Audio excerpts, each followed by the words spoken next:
മക്കളെ ഒരൊറ്റ ഉത്തരവേ ഉള്ളൂ, ഇനിയും ലേറ്റ് ആയിട്ടില്ല. സാർ എന്തിനും ലേറ്റ് ആയിട്ടില്ല? ഇനി പഠിച്ചു തുടങ്ങിയാലോ? ഞാൻ ഇതുവരെ ഒന്നും പഠിച്ചില്ല, ഇനി പഠിച്ചു തുടങ്ങിയാലോ എനിക്ക് ഫുൾ മാർക്കൊക്കെ നേടിയെടുക്കാൻ പറ്റുമോ? അതൊരു നല്ലൊരു റീസണബിൾ ആയിട്ടൊരു എക്സ്പെക്റ്റേഷൻ അല്ല. ചിലപ്പോൾ നിങ്ങൾക്ക് പറ്റുമായിരിക്കും, നിങ്ങൾ ഭയങ്കര ബ്രില്യൻ്റ് ആണ്, നിങ്ങൾ ഭയങ്കര ഹാർഡ് വർക്ക് റെഡിയാണ്, ചിലപ്പോൾ നിങ്ങൾക്ക് പറ്റുമായിരിക്കും. പക്ഷെ അതൊരു റീസണബിൾ എക്സ്പെക്റ്റേഷൻ അല്ല. റീസണബിൾ ആയിരുന്നെങ്കിൽ എക്സ്പെക്റ്റ് ചെയ്യാൻ പറ്റുന്ന കാര്യം, നിങ്ങൾ ഇപ്പോഴും പഠിച്ചു തുടങ്ങിയിട്ടില്ലെങ്കിലും നിങ്ങൾക്ക് മിനിമം എല്ലാ സബ്ജക്റ്റിലും A+ നേടിയെടുക്കുക, 90% മുകളിൽ വാങ്ങിച്ചെടുക്കുക എന്നുള്ള കാര്യം ഇപ്പോഴും സാധ്യമായിട്ടുള്ള കാര്യമാണ്. പക്ഷെ അത് വളരെ ഹൈലി കണ്ടീഷണലാണ്. നിങ്ങൾ എന്തെങ്കിലും കാണിച്ചുകൊണ്ടൊന്നും നടക്കാൻ പോകുന്നില്ല. വളരെ സ്പെസിഫിക് ആയിട്ട് ഞാൻ ഈ പറയുന്ന കാര്യങ്ങൾ ചെയ്താൽ അത് ഇനിയും നടക്കും. അതിൽ രണ്ട് കാര്യങ്ങളേ ഉള്ളൂ. ഒന്ന്, നിങ്ങൾ ഇനി ദിവസം ഡെയിലി നിങ്ങൾ സ്പെൻഡ് ചെയ്യാൻ പോകുന്ന മണിക്കൂർ, ഇനി അങ്ങോട്ടുള്ള സമയത്ത് ഹാർഡ് വർക്ക്, സ്മാർട്ട് വർക്ക് എന്നുള്ള കാര്യത്തിനൊന്നും ഒരു വേർതിരിവും ഇല്ലാതെ വർക്ക് ചെയ്യാൻ നിങ്ങൾ റെഡിയാവണം. അതിന് മിനിമം ഒരു 3 മണിക്കൂർ ചെയ്യാൻ നിങ്ങൾ ആലോചിക്കുക പോലും വേണ്ട. സ്റ്റാർട്ടിങ് ഫ്രം ടുഡേ നിങ്ങൾ 3 മണിക്കൂർ ഡെയിലി നിങ്ങൾ മെല്ലെ മെല്ലെ പഠിച്ചു തുടങ്ങി. അത് ഇനി മോഡൽ എക്സാമിനോട് അടുക്കുമ്പോൾ അത് 5 മണിക്കൂറും 6 മണിക്കൂറും 7 മണിക്കൂറും 8 മണിക്കൂറും അതൊക്കെ കഴിയുമ്പോഴത്തേക്ക് 8 മണിക്കൂറും ആയില്ലെങ്കിൽ അതൊരിക്കലും നടക്കാൻ പറ്റാത്തൊരു കാര്യമാണ്. പക്ഷേ ഇത് നിങ്ങൾക്ക് ചെയ്യാൻ പറ്റുമെങ്കിൽ, ഇത് വലിയ ബുദ്ധിമുട്ടുള്ള കാര്യമല്ല, വളരെ കുറച്ച് ദിവസങ്ങളുടെ കാര്യമാണ് പറയുന്നത്. ഒരു അക്കാഡമിക് ഇയർ സ്റ്റാർട്ട് മുതൽ എൻഡ് വരെ ഭയങ്കരമായിട്ട് പഠിക്കാനുള്ള കാര്യമൊന്നല്ല പറയുന്നത്. അത് പഠിച്ചാൽ ഒബ്വിയസ്ലി പഠിച്ചവർക്ക് എന്താണ് അതിൻ്റെ ഭയങ്കര ബെനിഫിറ്റ് ഉണ്ടാവും. ഇപ്പോൾ അവർ ചിലപ്പോൾ ഡെയിലി 2-3 മണിക്കൂർ പഠിച്ചു കഴിഞ്ഞാൽ അവർക്ക് എന്താണ് ഈസിലി ഇത് കിട്ടുമായിരിക്കും. പക്ഷേ നിങ്ങളുടെ കാര്യം ചിലപ്പോൾ അതായിരിക്കില്ല, നിങ്ങളൊന്നും ചെയ്തിട്ടുണ്ടാവില്ല. അപ്പോൾ അതിനെപ്പറ്റി ഞാൻ പറയുന്നേ ഇല്ല. വളരെ കുറച്ച് ദിവസങ്ങൾ നിങ്ങൾ ഒന്ന് ആലോചിച്ച് നോക്കി. ഒരു 10-20 ദിവസമല്ലേ കൂടിപ്പോയാലും ഇതിൽ പഠിക്കേണ്ട ആവശ്യമുള്ളൂ. ആ പഠിക്കേണ്ട ദിവസങ്ങൾ ഒന്ന് നിങ്ങൾ വിചാരിച്ച് പഠിച്ചാൽ നിങ്ങൾക്ക് പരീക്ഷയിൽ മാർക്ക് കിട്ടുന്നതിന് ഉപരി നിങ്ങളുടെ ലൈഫ് ചേഞ്ച് ആവും. സാർ എങ്ങനെ ലൈഫ് ചേഞ്ച് ആവുക? ഒന്ന് പരീക്ഷയുടെ മാർക്ക് തന്നെ നിങ്ങളുടെ ലൈഫിനെ ചേഞ്ച് ചെയ്യും. നിങ്ങൾ 10ാം ക്ലാസ്സിലാണ് പഠിക്കുന്നതെങ്കിൽ നിങ്ങളുടെ നല്ല സ്കൂളിൽ നിങ്ങൾക്ക് ആവശ്യമില്ല, നിങ്ങൾക്ക് ആഗ്രഹമുള്ള ഒരു സ്ട്രീം കിട്ടാൻ വേണ്ടിയിട്ട് ഇതേ മാർഗ്ഗമുള്ളൂ. നിങ്ങൾ +1 +2ലാണ് പഠിക്കുന്നതെങ്കിൽ നിങ്ങളുടെ ഫ്യൂച്ചർ കോളേജും അതുപോലെ നിങ്ങളുടെ ഫ്യൂച്ചർ കരിയർ ഓപ്പർച്യൂണിറ്റി ഒക്കെ തീരുമാനിക്കാൻ പോകുന്നതല്ലേ, ആ തീരുമാനിക്കുന്ന ഒരു നല്ല പങ്ക് നിങ്ങളുടെ മാർക്കിന് ഉണ്ടാവുന്നതായിരിക്കും. അപ്പോൾ ആ രീതിയിൽ ലൈഫിന് ചേഞ്ച് ചെയ്യും. പക്ഷെ അതിലും വേറൊരു ലെവലിൽ ലൈഫിന് ചേഞ്ച് ചെയ്യുന്നതാണ് ഞാൻ പറയുന്നത്. അതായത് നിങ്ങളുടെ ലൈഫിൽ മക്കളെ, നിങ്ങൾ എന്ത് ഫീൽഡിലും ഏത് ഫീൽഡിലും നിങ്ങൾക്ക് സക്സസ്ഫുൾ ആവണമെങ്കിൽ, അതിപ്പോൾ നിങ്ങൾ യൂട്യൂബിൽ ഗെയിമർ ആയിട്ടോ അല്ലെ കണ്ടന്റ് ക്രിയേറ്റർ ആയിട്ടോ പോലും നിങ്ങൾ സക്സസ്ഫുൾ ആവണമെങ്കിൽ ഡിസിപ്ലിൻഡ് ആയിട്ട് ഹാർഡ് വർക്ക് ചെയ്യുന്ന ക്വാളിറ്റി ഉണ്ടായിരിക്കണം. അതില്ലാണ്ട് നിങ്ങൾക്ക് ഏത് ഫീൽഡിൽ സക്സസ്ഫുൾ ആവാൻ പറ്റില്ല. ആ ഒരു ക്വാളിറ്റി നമ്മുടെ ലൈഫിൽ പെട്ടെന്ന് അവിടെ ഉണ്ടായി വരികയല്ല ചെയ്യുക. നാളെ ഞാൻ 25 വയസ്സാകുമ്പോൾ അല്ലെങ്കിൽ 22 വയസ്സാകുമ്പോൾ പെട്ടെന്ന് ഞാൻ എന്ത് ചെയ്യും, അങ്ങോട്ട് ഭയങ്കര ഡിസിപ്ലിൻഡ് ആവും, ഞാൻ ഭയങ്കര സെറ്റാവും എന്ന് നിങ്ങൾ വിചാരിക്കുന്നതാണെങ്കിൽ അത് വലിയൊരു മിഥ്യാധാരണയാണ്. എന്താണോ നിങ്ങളുടെ ലൈഫിൽ നിങ്ങൾ ശീലിച്ച് വരുന്ന കാര്യം, എന്താണോ നിങ്ങളുടെ ഡെയിലി റൂട്ടീൻ, എന്താണോ നിങ്ങളുടെ ഹാബിറ്റ്സ്, അത് തന്നെയായിരിക്കും നിങ്ങൾക്ക് 22 വയസ്സ് വരും 23 വയസ്സ് വരുമ്പോൾ ഒട്ടുമിക്ക നിങ്ങളുടെ ഹാബിറ്റ്സും അത് തന്നെയായിരിക്കും ഉണ്ടാകും. അപ്പോൾ അത് നിങ്ങൾ കോൺഷ്യസ്ലി ചേഞ്ച് ചെയ്യാത്തടത്തോളം നിങ്ങളുടെ ലൈഫ് ഓൾറെഡി പോകുന്ന ട്രാക്കിൽ തന്നെയായിരിക്കും ഇനി അങ്ങോട്ട് നിങ്ങൾ 30 വയസ്സാകുമ്പോഴും 40 വയസ്സാകുമ്പോഴും പോയിക്കൊണ്ടിരിക്കുക. അപ്പോൾ നിങ്ങൾ ആലോചിച്ച് നോക്കുക, നിങ്ങൾക്ക് ഇപ്പോഴുള്ള അവസ്ഥയിൽ തന്നെയാണോ നിങ്ങളുടെ ജീവിതം മൊത്തം നയിക്കേണ്ടത്? അതായത് എന്ത് ചെയ്യുമ്പോഴും അവസാന നിമിഷം ഇങ്ങനെ തട്ടിക്കൂട്ടി ഒരു പരിപാടി കൊണ്ട് ചെയ്യുക, ആ ഒരു ലെവലിലാണ് നിങ്ങൾക്ക് പോകണമെങ്കിൽ നിങ്ങൾക്ക് ഒരു പക്ഷേ ഒരു ഫീൽഡിൽ നിങ്ങൾക്ക് സക്സസ്ഫുൾ ആകാൻ പറ്റില്ല. ഏത് ഫീൽഡിലേക്ക് പോയാലും, പഠന റിലേറ്റഡ് അല്ലാത്ത ഫീൽഡിൽ പോയാൽ നിങ്ങൾക്ക് സക്സസ്ഫുൾ ആകാൻ ബുദ്ധിമുട്ടായിരിക്കും. നേരെ മറിച്ച് ഇനിയും നമുക്ക് ചേഞ്ച് ചെയ്യാനുള്ള സമയമുണ്ട്.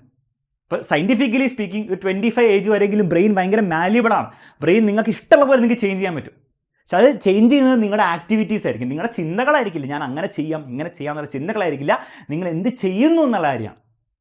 അപ്പോൾ അവിടെയാണ് നിങ്ങളുടെ ഈ സമയം വരുന്നത്. ഈ 10-20 ദിവസം നിങ്ങൾ ഒന്ന് ട്രൈ ചെയ്ത് നോക്ക്. ഡെയിലി ഒരു 5, 6, 7 മണിക്കൂറൊക്കെ ഇരുന്ന് പഠിച്ച് നോക്കി നോക്ക്. നിങ്ങൾ തന്നെ സർപ്രൈസ്ഡ് ആയിരിക്കും നിങ്ങൾക്ക് എങ്ങനെയാണ് പറ്റുന്നതെന്ന്. എന്ന് മാത്രമല്ല, ആ ഒരു മൊത്തം പ്രോസസ്സിലൂടെ കടന്നു വരുമ്പോൾ മാർക്ക് കാര്യങ്ങൾ കിട്ടും എന്ന് മാത്രമല്ല, നിങ്ങൾക്ക് മനസ്സിലാവും ഓക്കെ ശരി, എനിക്ക് ശരിക്കും വേണ്ട ഒരു കാര്യമാണെങ്കിൽ എനിക്ക് വേണമെങ്കിൽ എന്ത് ചെയ്യാൻ പറ്റും, ഈ പറഞ്ഞ 6-7 മണിക്കൂറൊക്കെ എഫേർട്ട് ഇടാൻ പറ്റുന്ന ഒരാളാണ് ഞാൻ എന്നുള്ളൊരു ബോധ്യം, ആ ഒരു സെൽഫ് കോൺഫിഡൻസ്, അത് ഈ ഒരു എക്സ്പീരിയൻസ് നിങ്ങൾക്ക് തരും. ആ ഒരു സാധനമായിരിക്കും നിങ്ങളുടെ ലൈഫിൽ പിന്നീട് നിങ്ങൾക്ക് യൂസ്ഫുൾ ആകാൻ പോകുന്നത്. നിങ്ങൾ നാളെ ഏത് ഫീൽഡിൽ പോയാലും നിങ്ങൾക്ക് അറിയണം, ഓക്കെ ഇതെനിക്ക് ശരിക്കും ആഗ്രഹമുള്ള, എനിക്കിതിൽ സക്സസ്ഫുൾ ആവണം ആഗ്രഹമുള്ള ഒരു മേഖലയാണെങ്കിൽ എന്നെക്കൊണ്ടത് പറ്റും എന്നുള്ളൊരു കോൺഫിഡൻസ് ആയിരിക്കും തരാൻ പോകുന്നത്. അപ്പോൾ ആ ഒരു രീതിയിലാണ് നിങ്ങൾ കാണുന്നത്. അപ്പോൾ ഞാൻ കുറേ എന്തൊക്കെ കാര്യങ്ങളൊക്കെ വിട്ടുപോയി, വീണ്ടും തിരിച്ച് കാര്യത്തിലേക്ക് വരാം. ഇത്രേ പറയുന്നുള്ളൂ, ഇത് വേർത്തായിരിക്കും, ഈ എഫേർട്ട് നിങ്ങൾ എടുക്കുന്ന വേർത്തായിരിക്കും പല പല രീതിയിൽ, നിങ്ങൾ അറിയാത്ത രീതിയിൽ പോലും. ഇനി ആ എഫേർട്ട് എങ്ങനെ എടുക്കണം മക്കളെ, നിങ്ങൾ റെഡി ആണെങ്കിൽ, ഇന്നലത്തെ ലൈവിൽ നമ്മൾ ഓൾറെഡി ഒരു സ്റ്റഡി പ്ലാൻ പറഞ്ഞിട്ടുണ്ടായിരുന്നു. ആ സ്റ്റഡി പ്ലാനും ടൈം ടേബിളും കാര്യങ്ങളും കാണാം. ഡെയിലി കുറേ ചാപ്റ്റർ പഠിക്കാനുണ്ടാവും.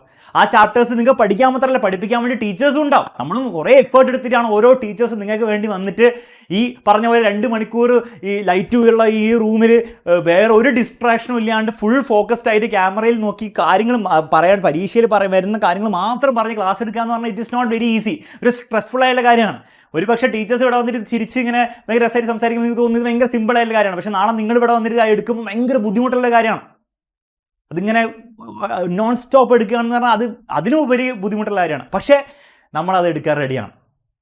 യൂട്യൂബിലൂടെ ഫ്രീ ആയിട്ട് അതുപോലെ അടിപൊളി ക്വാളിറ്റി ക്ലാസ് തരാൻ നമ്മൾ റെഡിയാണ്. അതിൻ്റെ ഉദ്ദേശം ഭയങ്കര സിമ്പിളാണ്. ഞാൻ ഈ പറഞ്ഞ പോലെ ഹാർഡ് വർക്ക് ഇനിയും ചെയ്യാൻ റെഡി ആയിട്ടുള്ള കുട്ടികൾക്ക് വേണ്ടിയിട്ട് മാത്രമാണ് ആ ക്ലാസ്. അങ്ങനെ നിങ്ങൾ എക്സാമിനറിൻ്റെ ടീച്ചേഴ്സിൻ്റെ കൂടെ അവസാനത്തെ ഒരു നിമിഷം പിടിച്ചു നിൽക്കാൻ റെഡിയാണെങ്കിൽ ഒരു മത്സരമായിരിക്കും, ഒരു പോരാട്ടമായിരിക്കും. അത് മറ്റുള്ള ആൾക്കാരോടുള്ള ഒരു പോരാട്ടമല്ല, നിങ്ങളുമായിട്ടുള്ള ഒരു പോരാട്ടം എന്നുള്ള രീതിയിൽ നിങ്ങൾ കാണും. അത് ഈസി ആയിരിക്കില്ല. ഈ പറഞ്ഞ പോലെ 5-6 മണിക്കൂറൊന്നും ഈസി ആയിരിക്കില്ല. പക്ഷെ നിങ്ങൾ പിടിച്ചെടുക്കുന്ന നിങ്ങൾ റെഡിയാണെങ്കിൽ ഞങ്ങളും റെഡിയാണ്. നമുക്ക് ഒരുമിച്ച് മക്കളെ ഈ ഒരു എക്സാം തകർക്കാം. മോഡൽ എക്സാമും പബ്ലിക് എക്സാമും ഒക്കെ തകർക്കാം. പക്ഷേ ഈ പറഞ്ഞ എഫേർട്ട് നിങ്ങൾ ഇടണം. അതിൽ രണ്ടാമത്തെ കാര്യം വളരെ സിമ്പിളാണ്. ഈ എഫേർട്ട് ഇട്ടുകൊണ്ടിരിക്കുമ്പോൾ ഈ പറഞ്ഞ പോലെ തിയററ്റിക്കൽ കേൾക്കാൻ ഭയങ്കര 5 മണിക്കൂർ 6 മണിക്കൂർ. പക്ഷേ ഇതിലെപ്പോഴും നിങ്ങൾ ഡൗൺ ആയിക്കൊണ്ടിരിക്കും. ആദ്യത്തെ 2 ദിവസം നിങ്ങൾ പഠിക്കുമായിരിക്കും, പിന്നെ നിങ്ങൾ ഡൗൺ ആവും. പഠിച്ചിട്ട് കാര്യമില്ല, അല്ലെ മൂഡില്ല, മോട്ടിവേഷൻ ഇല്ല, അതിലൊക്കെ പറയും. വേറെ ഒരു വഴിയുമില്ല, വീണ്ടും തിരിച്ചു വരണം. ആ ഒരു ക്വാളിറ്റിയാണ് നിങ്ങൾ ബിൽഡ് ചെയ്യേണ്ടത്. നിങ്ങളുടെ നാളെ ലൈഫിൽ 30 വയസ്സാകുമ്പോൾ 40 വയസ്സാകുമ്പോൾ ഇതേ പ്രശ്നങ്ങൾ വരും. ലൈഫിൽ പല പല പ്രശ്നങ്ങൾ വരുമ്പോൾ ഇതന്നെ ആയിരിക്കും നിങ്ങൾക്ക് ഫീൽ ചെയ്യുക. അയ്യോ മൂഡില്ല, അതില്ല. പക്ഷേ അവിടെ നിങ്ങളുടെ ചിന്താഗതി, നിങ്ങളുടെ മെൻറ്റാലിറ്റി എന്തായിരിക്കും എന്നാണ് തീരുമാനിക്കുക. അപ്പോൾ മൂഡില്ല എന്ന് പറഞ്ഞ് ഇങ്ങനെ ഇരുന്നാൽ അങ്ങനെ ഇരിക്കുകയുള്ളൂ. എന്നാൽ ആ സമയത്ത് നിങ്ങൾ എന്താണ് വീണ്ടും ഉയർത്തെഴുന്നേൽക്കുക. ഞാൻ വീണ്ടും ഫൈറ്റ് ചെയ്യാൻ റെഡിയാണ് എന്നുള്ള ആ മെൻറ്റാലിറ്റിയിൽ നിങ്ങൾ മുന്നോട്ട് പോവുകയാണെങ്കിൽ അപ്പോഴാണ് ലൈഫിൽ എന്തെങ്കിലും ചെയ്യാൻ പറ്റുക. ആ ഒരു ക്വാളിറ്റി ഇപ്പോഴേ ഉണ്ടാക്കാൻ പറ്റുള്ളൂ. അതിന് വേറൊരു സമയമില്ല. അപ്പോൾ ആ ക്വാളിറ്റി ഉണ്ടാക്കാൻ വേണ്ടി മാക്സിമം ട്രൈ ചെയ്തോളൂ. എക്സാമിനർ കൂടെ ഉണ്ടാവും. കൂടുതലൊന്നും പറയുന്നില്ല. ഈ വീഡിയോ യൂസ്ഫുൾ ആണ്, തീർച്ചയായിട്ടും നിങ്ങളുടെ ഫ്രണ്ട്സിന് ഷെയർ ചെയ്യുക. എല്ലാ ലൈവ് ക്ലാസ്സിലും വന്നിരുന്ന് പങ്കെടുക്കുക, നന്നായിട്ട് പഠിക്കുക, പഠിച്ച് മാർക്ക് വാങ്ങുക. മാർക്കിലുപരി ഈ ക്വാളിറ്റീസൊക്കെ ഡെവലപ്പ് ചെയ്തിട്ട് നല്ലൊരു ഇൻഡിവിജ്വലായി തീരുക. എത്രയേ പറയാനുള്ളൂ. മറ്റൊരു വീഡിയോയിൽ നമുക്ക് വീണ്ടും കാണാം. മറ്റൊരു വീഡിയോ ലൈവിൽ കാണാം. ഓടുക.